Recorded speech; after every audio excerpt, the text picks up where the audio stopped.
কোন পীর তার মুরিদদের জান্নাতে নিতে পারবে কিনা? অন্য কোন পীর পারবে কিনা জানি না। রাসূলুল্লাহ সাল্লাল্লাহু আলাইহি ওয়াসাল্লাম সাহাবীদের বলেছেন যে দেখো, তোমরা যদি আমার এই কথা না শোনো, কিয়ামতের দিন আমাকে বলবা যে ইয়া মুহাম্মদ আনকিযনি, বুখারীর হাদিস। আমি বলবো আমি পারবো না তোমাদের বাঁচাতে, তোমাদের তো বলে আসছিলাম। এই হলো সব পীরের বড় পীর মুহাম্মদ রাসূলুল্লাহ সাল্লাল্লাহু আলাইহি ওয়াসাল্লামের কথা।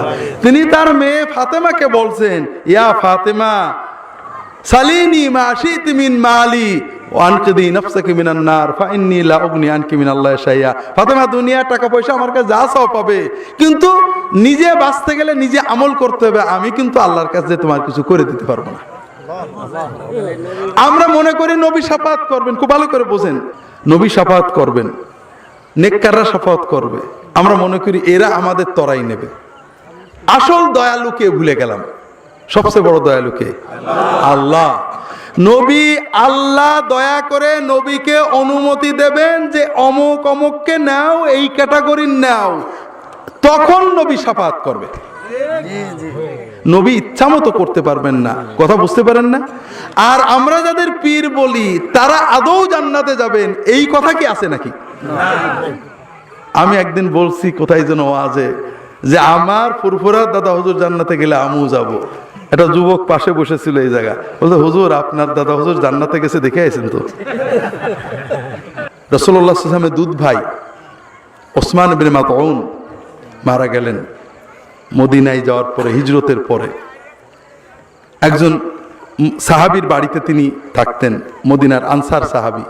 ওই মহিলা কাঁদছেন, মনে মনে আফসোস করছেন, শাহাদাতে আলাইকা ইয়া আবাল আকদান লাকাদ আকরামাকাল্লাহ, আমি সাক্ষ্য দিচ্ছি নিশ্চয় ওসমান আপনাকে আল্লাহ সম্মানিত করেছেন, কবরে আপনি সম্মানে আছেন, মর্যাদায় আছেন। রাসূলুল্লাহ সাল্লাল্লাহু আলাইহি ওয়াসাল্লাম তাকে প্রশ্ন করলেন, ওমা ইদরিক, তুমি কি করে জানলে যে মরার পরে এখন সে সম্মানে আছে? আমাদের হুজুরা জানে না, চোখ বুঝলে তো কবরের সব কথা বলে দিতে পারে। হ্যাঁ, সাহাবী বলছেন, ইয়া রাসূলুল্লাহ লা আদরি, আমি জানি না যে কবরে তিনি কেমন আছেন, তবে তার মতো একজন নেককার, তাকে যদি আল্লাহ সম্মানে রাখেন, রাখবেন কার?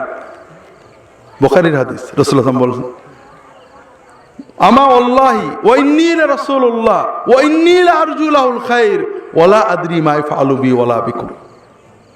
আমি আল্লাহ রসুল হয়ে বলছি, আমি তার জন্য ভালো আশা করছি।